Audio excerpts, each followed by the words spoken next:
asking now, what do you need to see my body pass off? Nobody sees the body pass off. Anybody, when they are getting out of the plane, they only look at the body pass when they are coming in the plane. And so she said to me again, can I see your body pass? So I gave her my body pass. And she said to me, you are only at a stopover. This is not your destination. If you have stepped out of this plane further than here, you will need to get a visa to come back into this plane. Oh, I said, thank you, Lord Jesus. So I ran back inside the plane, knowing that we need to pay attention where we are, that it might not be a destination, it's only a stopover. And that is very well expressed in the Bible reading I want to read to you today, in the book of 2 Kings chapter 2,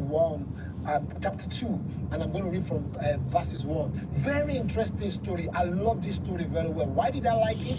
Because it exemplifies the whole narrative of stopover and destination, and not allowing yourself to stay where somebody have told you here is the limit of where you can be, or here is the extent of where you can go. So the Bible reads in 2 Kings chapter 2 from verses 1. And it came to pass when the Lord was about to take up Elijah into heaven by a whirlwind, that Elijah went with Elisha from Gilgal. I want you to pay attention to all these stopovers in this text. That Elijah went with Elisha from Gilgal. They went with Elisha from Gilgal. So they were from Gilgal. Then Elijah said to Elisha, stay here. Make this place your destination. For the Lord has sent me to Bethel. So Elijah told Elisha, stay here in Gilgal. Make it your destination. For me, Elijah, the Lord has sent me to Bethel. But here is what Elisha said. See, the moment you know your plan, your purposes, God's assignment for your life, and what you have been destined to be, to become, and where God has destined you to go, you will never take what a man says to be a final statement over your life. You have to follow what God has instructed you. But Elisha said, as the Lord lives, and as your soul lives, I will not leave you. So Elijah calmed down. And so they went from Gilgal to Bethel. Pay attention to verse 3. Now the sons of the prophets who were at Bethel came out to Elisha and said to him, do you know that the Lord will take away your master from over you today? And he said, yes, I know. Keep silent. What is this text saying to us is that in your journey from your stopover to your destination, you will see people who will almost become like a distractors. You must learn the act of saying to them, I know, keep silent or keep quiet. Then Elijah now said to Elisha, stay here. I've told you to stay in Gilgal, you didn't stay. But now we're in Bethel, stay here. For the Lord has sent me to Jericho. Oh, here is Elisha again. But he said, as the Lord lives and as your soul lives, I will not leave you. So they came to Jericho. You can see the journey. So every time Elijah would tell Elisha, make this place your destination, say, no, sir, I am not. Now, the son of the prophets who at Jericho, again, you always have these sons of the prophets who came to Elisha and said to him, do you know again that the Lord will take away your master from over you today? So he answered, yes, I know. Again, keep silent. You're going to meet people like that all along in your... Then Elijah said to him, stay here, please. Another stay here, please. For the Lord has sent me to Jordan. Make Jericho your destination. And here is what he said again. As the Lord lives and as your soul lives, I will not leave you. So the two of them went. And here it is. 50 men of the sons of the prophets went and stood facing them at a distance while the two of them stood by the Jordan. There is going to come a time in your life when the people will not be able to even talk further or to come near you because you have gone too far. So they're going to be from afar, they're going to be watching what is going to happen to you right now. So now Elijah took his mantle, rolled it up and struck the water, and it was divided this way, and so that the two of them crossed over on dry ground. Imagine the risk Elisha was taking.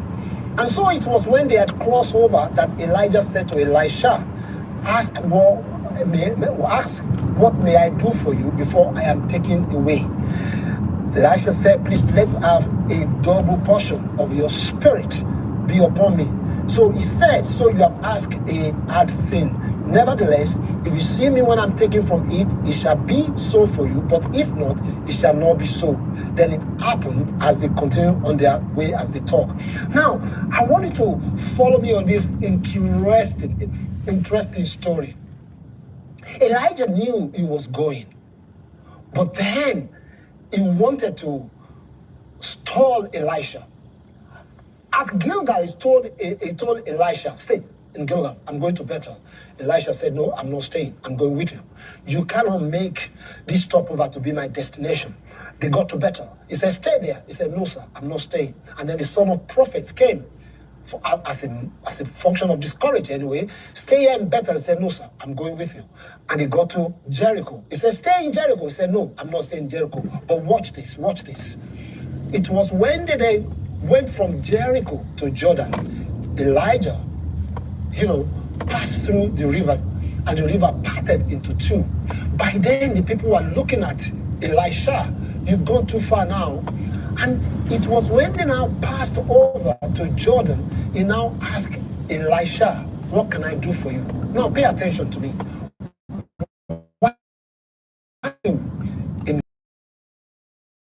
Why did he ask him in Jericho? Why when they are passed to the other side that he now asked him, what can I do for you? But then it's very interesting that when God is taking you to the next place that he wants you to be, it's so important for you to know what you want and where you are going. Because in this instance, Elisha was not taking any chances. It was very clear, it was very specific. He said, I want the double portion of what you carry. So Elijah have to say, it's only when you see me go that you will understand what does that mean. He was clear about his purpose, his mandate. He was resolute. He was determined. He persevered because he understood the vision that was before him. Now, all these four stopover has a meaning in our lives. As we unpack it a little bit, we don't have much of the time. But what does Gilgal mean? What does Gilgal mean? Everyone will have a Gilgal experience in their life. See, Gilgal first came out in the Bible in Joshua 4:19. Is the place of encampment after they crossed over the river Jordan. The Bible reads, and the people came up out of the Jordan on the 10th day of the first month and encamped in Gilgal on the east border of Jericho. It's a place of encampment. In Joshua 5:3, it talks about is the place of circumcision. On Joshua 5:9, it talks that is a place of reproach of the past is removed.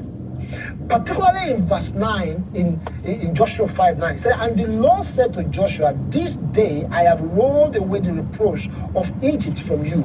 So the name of the place is called Gilgal, rolling to this day. Gilgal meaning Galoti, that I have removed the reproach of the past. Everyone, if we go through a Gilgal, especially if you're a born again Christian, and if you are not, if you're listening to me right now, you're thinking, what is that guy talking about? What's Gilgal about? Everyone will have to go through a Gilgal moment. What is the Gilgal moment? It's the moment where there's a circumcision, which we already had through the blood of Jesus, which is shed for us on the cross of Calvary. By the reason of that blood, the reproach of the past, our sin, our shame, and our guilt has been removed, so that we are now owned by God. We can now follow the path that God has written for us. God now owns us. That's why we must all have a Gilgal experience. I had a Gilgal experience many years ago at a church called Christ Chapel in Lagos, Nigeria, where I gave my life to Christ. On that day, the reproach of the past was removed from me. I had a Gilgal experience. But now, pay attention. It will be very sad if I now say Gilgal is my destination. No, it's only a stopover. So many people, they are born again, they have the born again card, they speak in tongues, they do whatever, and then what? It is only a stopover. It's not a destination, because the journey continues. So you cannot camp Where the reproach has been removed, I think that is there is a bigger, better, mightier work that God has for all of us. That's why it's only a stopover. It's not a destination. What about Bethel? Every one of us will also have a better experience. Bethel in the journey of our life. Bethel, which means Bethel, house of El, meaning house of God. And we will see the whole Bethel story in Genesis 28:11 to 19. It gives a bigger narrative of Bethel. Particularly in verse 19, the Bible reads, and he named that place Bethel, the house of God.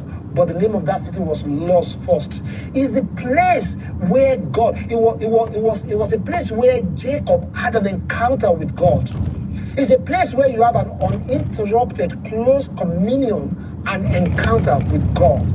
See, until each one of us has had a Bethel experience, you probably will not know God's plan, God's agenda, very clear, very specific unto you. Why did I say that? At Gilgal, where the shame and the reproach of the past was removed, most of the time is in a public space. But Bethel is very private. It's an encounter with God. It's a one-to-one encounter. It's almost a place where you want to know the mind of God, the plans of God, of what He has for you for the future. That's why people go on a retreat. That's why people say, I want to lock myself down. They are having a Bethel experience. That's why people say they take a time away to know what is the plan of God for me in the future. So this is what you experience in Bethel. And as we read in Genesis 28, you will realize that from verses 13 to 15, this is the place where God will give you the promise. He will give you His promise. He will assure you of His plan for you. He will give you guidance of what you need to do, and He'll give you a personal guarantee. So, when you come through Gilgal, where the shame has been removed, you move to Bethel. It's a private place where you encounter God, where God gives you direction. Every single time where I've had a life change experience, a step change experience, it has always been at Bethel. It has always been to a place where I say, God, you know what? I want to hear you. I want to know you. I want to know exactly what you have for me. I want to know what is the next step, the next shape of my life looks like. Now, most of the time, that might not happen. For me, I don't know about any other person in a public space. You need to take time out. It's a place of one-to-one communion where God begins to download what you need to do, where you need to go, what's going to happen to you. So you come out of that place assured with confidence that you've heard from God. But watch this. Bethel is not even the destination. It's only a stopover. So it's not impossible that some people have said, I've gone to retreat upon retreat upon. Because God speaking is one thing, you taking an action is another thing. So that's why Bethel is a stopover, not the destination. And then we move to Jericho. So Jericho, you see Elijah telling Elisha, stay